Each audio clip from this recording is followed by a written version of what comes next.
नमस्कार Maharaj. Calcium nitrate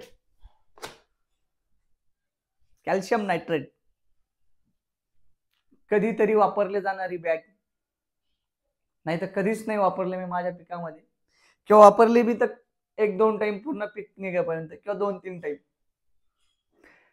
खरंच एवढी याची कमी गरज आहे का महाराज? आणि कॅल्शियम नायट्रेटचं काम काय आहे?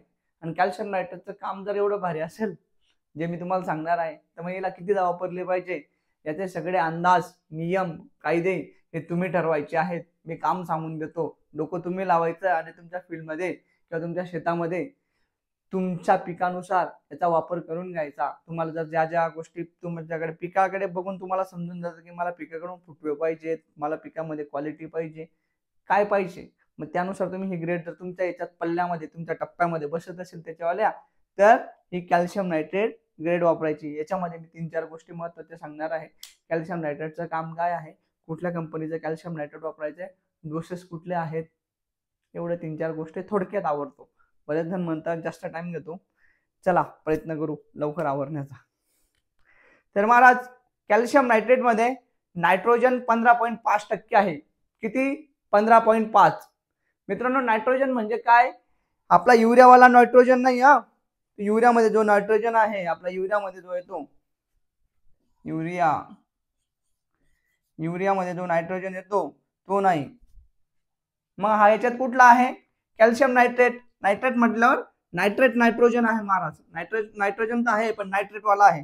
मग ना युरियामध्ये कुठला राहतो महाराज? युरियामध्ये अमाइड राहतो. मग अमाइड आणि याच्यात काय फरक आहे? तर मित्रांनो, झाडाला अन्न, आता मी तुम्हाला माझ्यावरनं सांगतो, मला पोळी खायची आहे तर मी गहू नाही खाऊ शकत.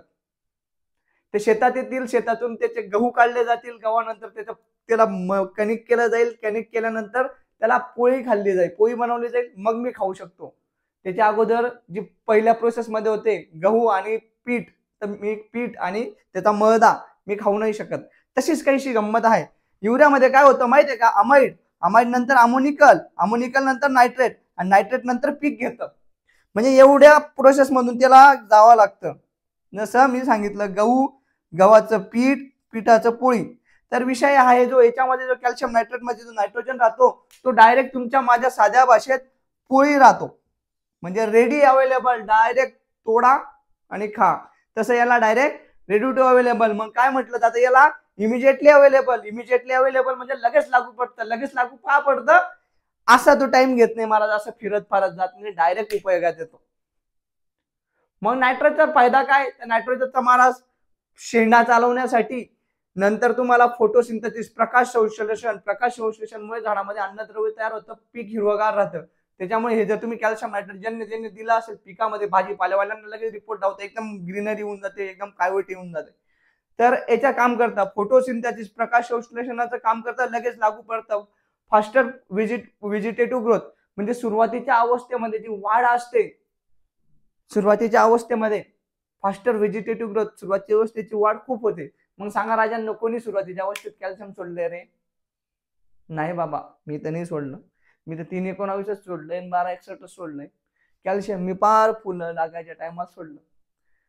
नाही राजा हो, नुसतं फुलं लागायच्या टायमाला कॅल्शियम नाही सोडायचं हो. कॅल्शियम नायट्रेट तुम्ही सुरुवातीला देऊन बघा. एक हात 319चा करा, दुसरा हात कॅल्शियमचा करून बघ जा, रिपोर्ट बघ जा.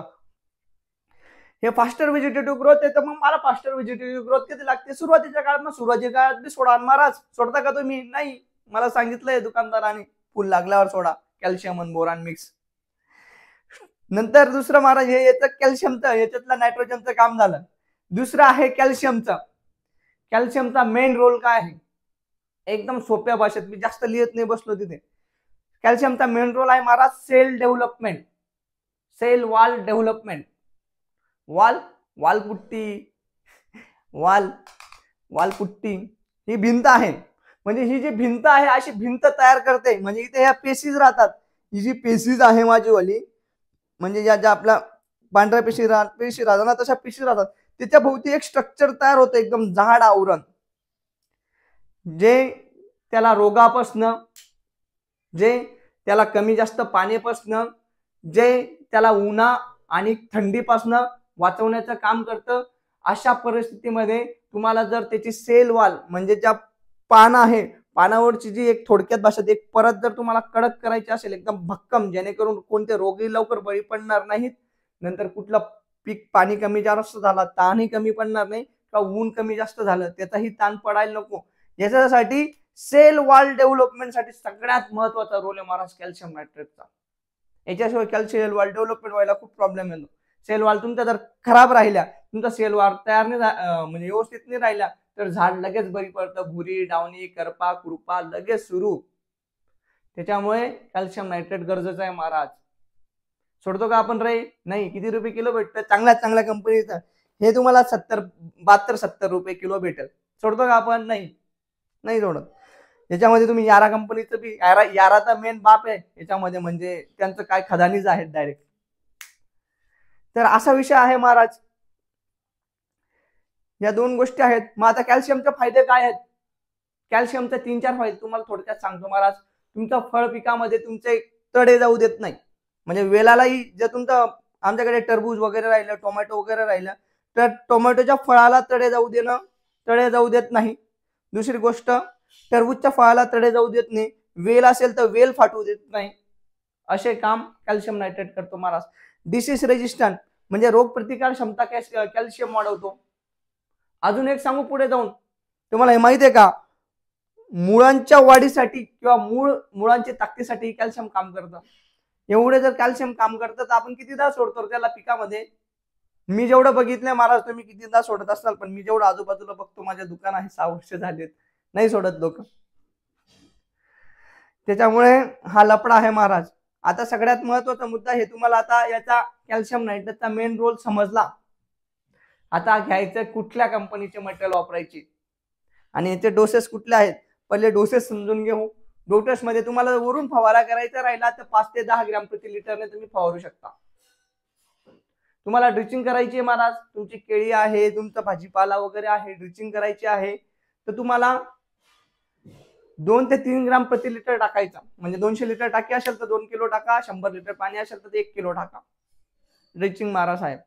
तिसरं, याला ड्रिपने जर द्यायचं असेल, ठिबकने द्यायचंय, मला उसाला द्यायचंय, कायवटी आणायची, टमाटाला द्यायचंय, कायवटी आणायची, दुसऱ्या झाडाला फळ पिकांना द्यायचंय, कायवटी आणायची, झाडांमध्ये पत्त्यांमध्ये एकदम जबरदस्त माझे पत्ते लवकर खराब नाही झाले पाहिजे, तर एकरी 3 ते 5 किलो पिकाच्या वयानुसार सोडू शकता महाराज.